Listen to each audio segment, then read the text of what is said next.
for Lingiari. Thank you, Madam Deputy Speaker. Madam Deputy Speaker, last Friday I had the honour of attending a very uplifting celebration, the 100th birthday of a resident of Wadeye on the northwest coast of the Northern Territory, Bilimbi Agatha Perdjert. Traditional dances from the Wonga and Lurga ceremonial groups performed, as did children from Our Lady of Sacred Heart Thamara Catholic School sang to mark the happy occasion. This is an extraordinary event, Madam Deputy Speaker. We spend a lot of time in this place talking about the need to close the gap, and here we've got a woman who's lived in a remote Aboriginal community of the Northern Territory for 100 years. Remarkable.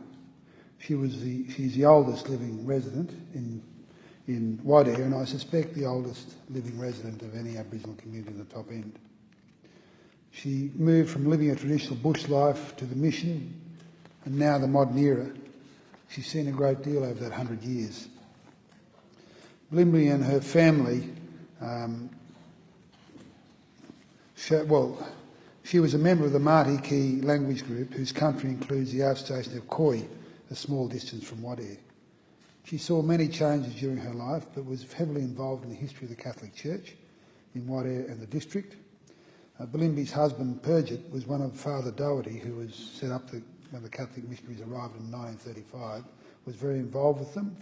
And he was a key offsider for Father Doherty and played an important role in early mission life. And her brother was a wallaby hunter for Father Doherty, so you can imagine the sort of life she had.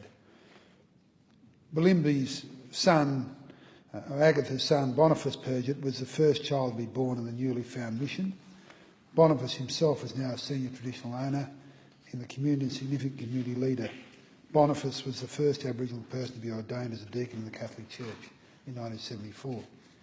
She's a very proud and wonderful woman, and I was overjoyed to be part of this at this celebration of her wonderful life, extraordinary as it was.